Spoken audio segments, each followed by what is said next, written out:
Jim, what attracts you to East Gippsland? I didn't really have a choice in the matter originally. I just woke up one day and I was here. However, having travelled to a few other places, has become apparent that there aren't a lot of places that I'd rather be, and there's family back here and people I know that I collaborate with on things or just hang out with. I try to keep a bit of a balance there, as much as I enjoy being out alone. I'm doing my own thing. I decided this year that there should be a high priority of things going on back here that I have in progress. Explain to us your creative process, sort of how you go through and how you create things. Don't really have a process. I just make that up as I go. I mean, that is my creative process is my creative process. I create that as I go, and everything that comes out of that is what I make. So I can't really do the time management thing and the organisation thing of saying I am going to do this much of drawing things today and this much of whatever else and allocate everything. So I just kind of run with whatever I can along the way, and if I'm productive one day and get some useful things done, fine, but there'll be a lot of days where I just don't get anything done, and eventually it all just kind of gives me kind of space to think a bit more about what the next project's going to be, and by the time I do get down to doing the work, it all kind of falls into place at once. So that, what's your usual, you said you weren't very good with the time frame thing, what's your usual time frame for a given project? That depends. It varies. One project, Commander Keen mod that I started in 2003, that's still ongoing, whereas some projects I start and then it's done an hour later. So, and I do a lot of short sketches, things that only take 10 minutes to create. Sort of is my creative process, I think. How has isolation affected you?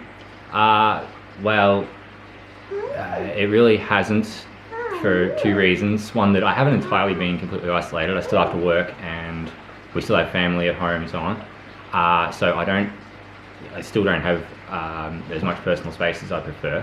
But also I enjoy isolation, and if I was isolated it would be actually useful for me. So I'm kind of in the opposite situation to everyone else who's complaining about being stuck at home. I'm not able to be stuck at home. But everything being kind of out of routine and slightly chaotic has sort of worked for me as well, because it's given me kind of space to think about things a bit more clearly and work on a lot of projects that I'm usually too busy to do anything on. Yeah. So this is kind of actually a microcosm of my creative process. So it's just sort of half of it will just be kind of incoherent rambling, and some of it will just kind of make some sense. So what sort of helped you stay sane during this process? I know you mentioned that you're actually not as isolated as you'd like to be.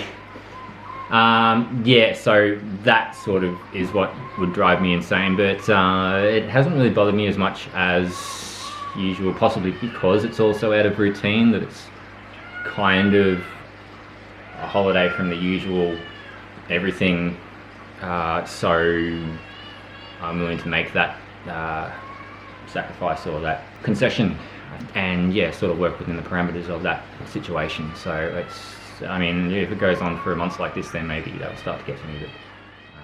Right, so projects. Well, the most important one for this particular occasion has been this thing here, this wonderful work of technology, but I actually used Critter to draw them in an MS Paint aesthetic, and pasted those in, and here we are. I can now talk even though my teeth are continuously gritted. I wanted to do a VTuber style presentation for this thing, which we couldn't get going to the extent required for this purpose, but I'm pretty happy with how it turned out. So the idea is, this is actually the reason that I'm running in Windows instead of Linux right now. It has this plugin that can take facial recognition from either an iPhone or a Face 3D application plugin thing, and it translates it into these cartoon characters so that you can simply talk through that avatar instead of actually having to put your face on the screen. There's a lot more that we can do with it, and I'll explore that further on down the track and maybe use that for some YouTube videos or something at some point. So I'm doing a lot of vector art stuff, which is sort of borrowing from a lot of these sketches.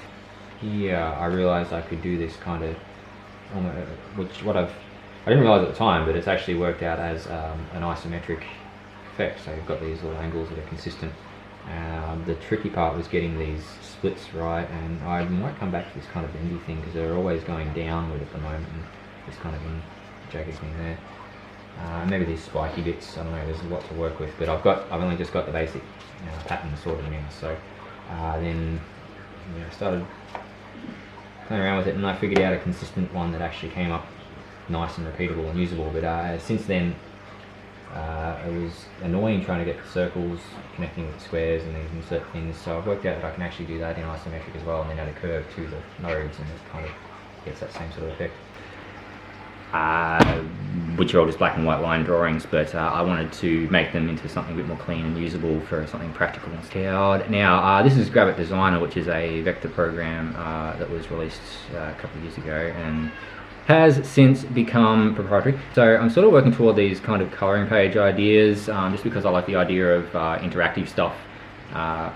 Originally, my primary goal was game development and so on, but the game industry went off on a weird tangent, and so I do that as a hobby now and explore visual art based on some of the techniques and concepts that I've worked out through that process. I mean, I have fun playing games and stuff, but those eventually you come up against the fact that you're just playing this thing that's a fixed experience, and so yeah, I want to create things that are outside of what's already in front of me. Some of that I then kind of take and I turn into raster art, and it's fun. The process is fun, but yeah, I think that's more just a motivating factor. It's just that there's a compulsion to make new things, and that's what kind of makes me do it. What I have going on here at the moment, I recently got the MSI laptop here, which is just a gaming laptop with an NVIDIA 1060 in it, which is gives me a lot of flexibility with what I can run on it, and just gets that whole performance issue out of the way, so I can just do whatever. And then I got the graphics tablet recently as well. Surprisingly good quality for a generic eBay style brand, and that has gone a long way toward my productivity, just being able to sit there and go, okay, I'm going to draw some stuff. Half the time it's just garbage, but I'll just sit there for ages until something starts evolving out of it, or sometimes I'll just sit down and it's I'll have a specific idea in mind and it sort of works from there. But having that, not having to take an image from the page, scan it in, and then try to translate it, or use a regular graphics tablet where you're kind of trying to manage hand-eye coordination and curves are sort of all over the place. Just going directly there, and it's already in some form that you can use or adapt.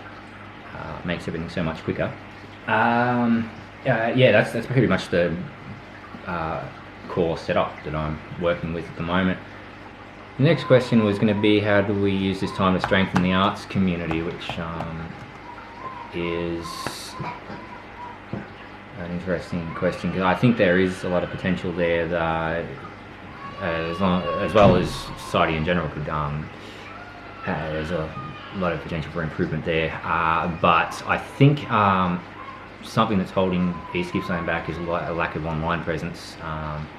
Like there's social media and certain web components to things, but I think I'd like to really see a platform actually designed for Australian artists just to present and blog and sell stuff, sort of like Etsy and Instagram, except not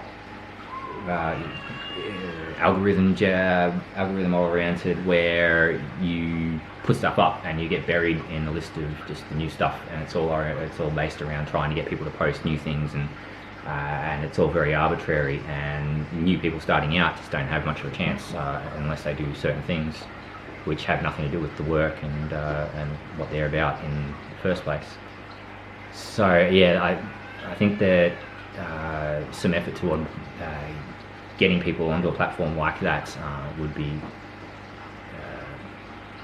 worthwhile, but yeah, I don't know who would do that, or what avenues that would take place through, but it's just a vague concept that I have in mind that is outside of what I'm motivated to actually put together. But yeah, in general, I think finding ways to get artwork online and in front of just more people in general from within the area, instead of relying on the tourism and getting people down here to see everything in the first place, would be a good effort. So you talk about being able to get your artwork out there just then. So where can we check out your artwork? Right, so I try to keep my main site updated. There's still a lot more work to be done on that, but if you go to jimage.org, Jimage with one M, and there's a selection of just visual art. There's some interactive stuff, videos and game stuff on there that you can actually play in the browser.